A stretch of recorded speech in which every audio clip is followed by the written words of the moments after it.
अस्सलाम वालेकुम स्टूडेंट।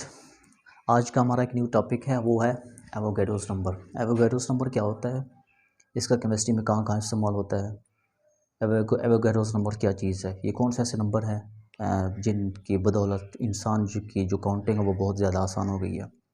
तो एवोगैड्रोस नंबर से पहले जो है हम ज़रा बात कर लेते हैं सब्सटेंस की, कि सब्सटेंस क्या होता है। सब्सटेंस जो है वो तीन चीज़ों से मिलकर बना होता है। सब्सटेंस जो है वो एटम से, मॉलिक्यूल से और फार्मूला यूनिट से मिलकर बना होता है। वैसे जो सब्सटेंस है उसकी जो डेफिनेशन है वो इस तरह से है कि इम्प्योर फॉर्म ऑफ मैटर की जो इम्प्योर फॉर्म है उसको हम क्या कहते हैं, सब्सटेंस कहते हैं। मैटर्स की इम्प्योर फॉर्म को हम सब्सटेंस कहते हैं। सब्सटेंस जो है वो तीन चीज़ों में से किसी चीज़ का भी बना होता है। एटम्स का भी बना हुआ हो सकता है, मॉलिक्यूल्स का भी बना हुआ हो सकता है और फार्मूला यूनिट्स का भी बना हुआ हो सकता है। इन तीनों में से जब ये तीन चीज़ें मिलकर बनती हैं, जब ये तीनों चीज़ों में से जब कोई एक एलिमेंट होता है वो हमारे पास एक सब्सटेंस है। जैसा कि हाइड्रोजन है, जैसा कि कार्बन है, जैसा कि सोडियम क्लोराइड है, इसी तरह। अब हम ज़रा बात करते हैं इनकी। हमारे पास सबसे पहले हमारे पास क्या है, हाइड्रोजन, H2O।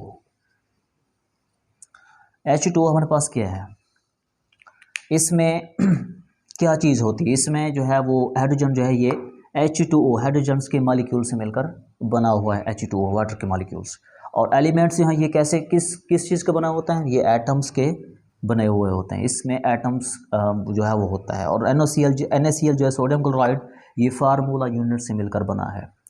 सोडियम क्लोराइड जो है ये फार्मूला यूनिट से मिलकर बना है। इस तरह एलिमेंट है ये एटम से मिलकर बना हुआ है। इस तरह हमारे पास जो वाटर है, जिसमें एक गिलास हमारे पास फ़र्ज़ कर लें हमारे पास पानी का है, उसमें ये किस चीज़ से मिलकर बना है, वाटर के मॉलिक्यूल से मिलकर बना है।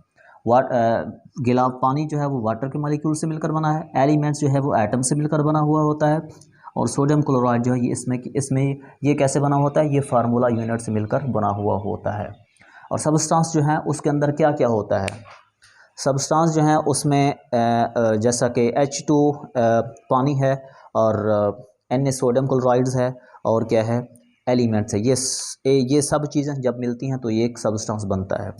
तो अब हम ज़रा बात करते हैं एवोगैड्रोस नंबर की। एवोगैड्रोस नंबर क्या है, एवोगैड्रोस नंबर की डेफिनेशन कुछ इस तरह से है, क्या कहता है कि Avogadro's number is a collection. Avogadro's number जो है ये एक कलेक्शन है किस चीज़ की, किसी भी पार्टिकल्स की। कि जब हम काउंटिंग करते हैं, पार्टिकल्स को काउंट करते हैं, गिनते हैं, तो ये वैल्यू हमें दी गई है 6.02 इंटू 10⁻23। ये क्या है, पार्टिकल्स कलेक्शन है। पार्टिकल्स की कलेक्शन के लिए हम इसका इस्तेमाल करते हैं 6.02 इंटू 10⁻23 का, क्योंकि इसकी बदौलत हम ही काउंटिंग कर सकते हैं। फ़र्ज़ करें हमारे पास ये जो तीन चीज़ें हैं, वाटर है, एलिमेंट है, और क्या है हमारे पास, सोडियम क्लोराइड। ये तीन चीज़ों, इन चीज़ों को हम अगर काउंट करने की अगर काउंट करना बैठें तो हमें शायद कई साल लग जाएं, शायद हम इसको काउंट ना कर सकें, क्योंकि इसके अंदर तादाद इतनी ज़्यादा होती है पार्टिकल्स की कि हम काउंट नहीं कर सकते। तो क्योंकि ये बहुत मुश्किल काम है, शायद आप ये भी कह सकते हैं कि ये जो है इम्पॉसिबल है, आप काउंट नहीं कर सकते। लेकिन हम इसकी बदौलत 6.02 इंटू 10⁻23 इसकी बदौलत जो है हम इसको काउंट कर सकते हैं। वो क्या है, वो कौन सी इक्वेशन है, अब ज़रा लिखते हैं यहाँ पर 6.02 इंटू 10⁻23। ये हमारे पास एक वैल्यू है, इसको हम कहते हैं पार्टिकल कलेक्शन। पार्टिकल कलेक्शन, हम इस चीज़ के बदौलत किसी भी एलिमेंट्स में जो उसकी तादाद है पार्टिकल्स के, उसको हम मालूम कर सकते हैं। इसके बगैर हम मालूम नहीं कर सकते। आपको मैं ये बता दूं कि ये इतनी बड़ी रकम है, यही 6.02 इंटू 10⁻23। अगर इस दुनिया के सारे लोग इसको काउंट करने के लिए बैठ जाए, इसको 6.02 ये जो पार्टिकल्स कलेक्शन की जो वैल्यू है इसको काउंट करने के लिए बैठ जाए, तो मेरे ख्याल है कि उनको 11 साल लग जाएंगे। उन सब लोगों को, उन सब ह्यूमंस को 11 साल लग जाएंगे काउंटिंग के लिए। तो इस वैल्यू से हम किसी भी चीज़ की काउंटेशन, जो काउंटिंग है, वो हम बहुत जल्दी से मालूम कर सकते हैं। तो इसमें पार्टिकल जो हैं वो क्या हो सकते हैं, वो एटम्स भी हो सकते हैं, मॉलिक्यूल्स भी हो सकते हैं और आयंस भी हो सकते हैं। ये एटम्स भी हो सकते हैं, पार्टिकल्स वो कौन जिसकी हम कलेक्शन करते हैं, वो मॉलिक्यूल्स भी हो सकते हैं और आयंस भी हो सकते हैं। क्योंकि हम इन चीज़ों के पार्टिकल्स की कलेक्शन करते हैं, एटम्स के पार्टिकल्स की कलेक्शन भी करते हैं, मॉलिक्यूल्स के पार्टिकल्स की कलेक्शन करते हैं। वैसे अगर अगर आपको कहूँ कि एक मॉलिक्यूल्स के पार्टिकल की कलेक्शन करके हैं आप, तो आप इसके बगैर पार्टिकल्स की कलेक्शन नहीं कर सकते, क्योंकि ये इम्पॉसिबल, नामुमकिन है। तो इसी तरह हम आयन की अगर बात करें तो आयन को भी हम इस वैल्यू से काउंट करेंगे, क्योंकि आयन जो है वो 6.02, जब इसकी वैल्यूज़ को हम काउंट करेंगे तो हम जो है वो इसकी वो मालूम कर सकते हैं। आयन को 6.02 इंटू 10⁻23 इस वैल्यू से हम मालूम कर सकते हैं कि इसके अंदर कितने जो है वो पार्टिकल्स मौजूद हैं। तो इस तरह हम बात करते हैं एवोगैड्रोस की डेफिनेशन की। एवोगैड्रोस क्या है? एवोगैड्रोस की डेफिनेशन कुछ इस तरह से है, कहता है Avogadro's number is a collection of 6.02 into 10⁻23 particles. वही थी कैलकुलेशन जो मेन है हमारे पास 6.02 इंटू 10⁻23। हम इसकी मदद से हम पार्टिकल्स की कलेक्शन कर सकते हैं इजीली। अब हम नेक्स्ट चलते हैं। फ़र्ज़ करें हमारे पास जो है वो एक वन डज़न जो है वो क्या हम बनाना है। फ़र्ज़ करें हमारे पास 1 डज़न बनाना है, वो इसकी कितने हैं हमारे पास? वो 12 हैं। ये किसके इक्वल होते हैं? 1 मोल के। ये जो हैं 1 मोल्स के इक्वल होते हैं। इसी तरह हम अगर कहते हैं कि कोई चीज़ है जो कि एक दर्जन है, जिसको डज़न बोलते हैं इंग्लिश में, वो कितने के बराबर होती है? 1 मोल के बराबर होते हैं। उसको कह सकते हैं कि ये 1 मोल्स के बराबर ही है। इसी तरह हम अगर कहें कि ओके स्टूडेंट, नेक्स्ट हम बात करते हैं 1 मोल ऑफ कार्बन की, कि 1 मोल ऑफ कार्बन में कितने जो है वो फार्मूला यूनिट्स हैं। तो हम कह सकते हैं कि 1 मोल ऑफ कार्बन में 6.02 इंटू 10⁻23 फार्मूला यूनिट्स जो हैं वो मौजूद हैं कार्बन के अंदर।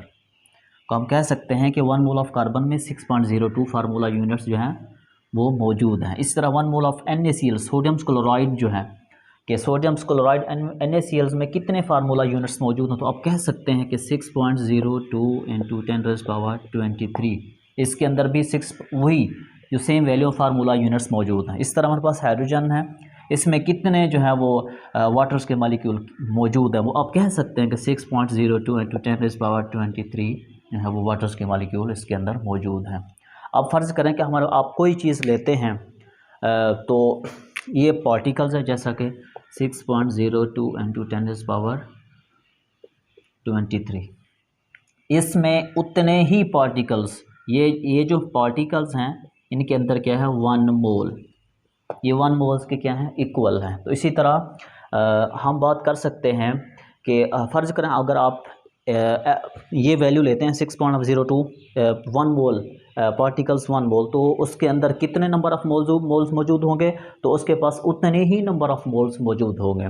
जैसा कि मैंने आपको बताया कि अगर आपके पास 1 मोल है, उसमें कितने नंबर ऑफ़ मोल्स मौजूद होंगे? फ़र्ज़ करें आपने 1 मोल लिया किसी भी चीज़ का, किसी भी एलिमेंट का, उसमें उतने ही नंबर ऑफ़ मोल्स जो हैं वो मौजूद होंगे।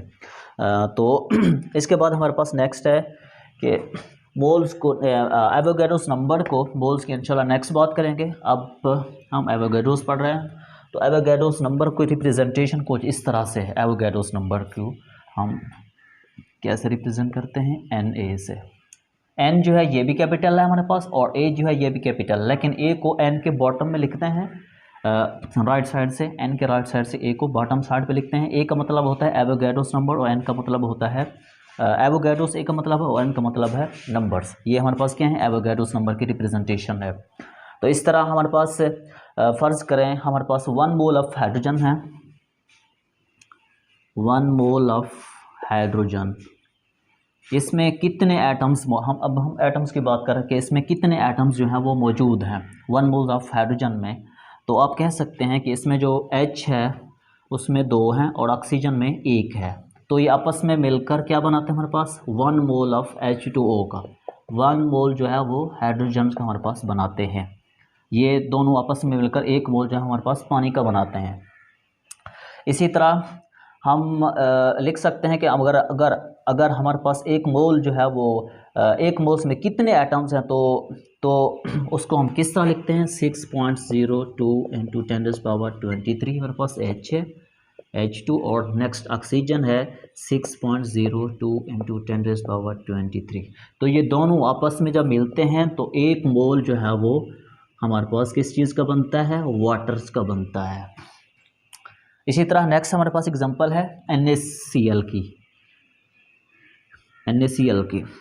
ये कैसे मिलकर जो है इस वैल्यू से 6.0 × 10⁻23 से हम ये कैसे कैलकुलेट करते हैं, तो हम लिखते हैं यहाँ पर Na + Cl, ये भी 6.02 × 10⁻23, ये भी 6.02 × 10⁻23।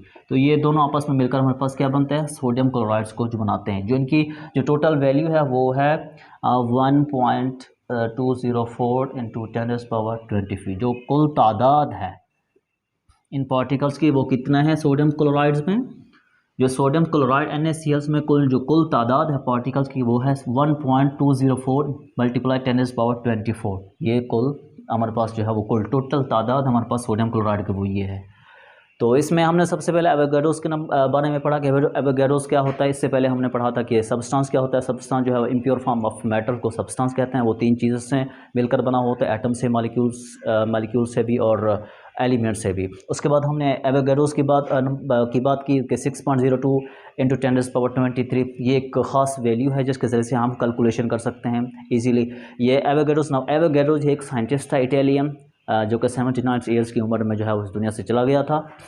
उसने ये थ्योरी पेश की थी कि अपना केमिस्ट्री में उसने कहा था कि हम इस वैल्यू की मदद से हम जो है वो किसी भी एलिमेंट्स के पार्टिकल्स की तादाद को मालूम कर सकते हैं आसानी से। इसके अलावा हम मालूम नहीं कर सकते। वैसे भी पॉसिबल है कि मैं अगर आपको कहूँ कि अगर आप एक मोल जो है वाटर का ले आएँ तो उसकी जो है वो वैल्यू को मालूम करें तो आप मालूम नहीं कर सकते।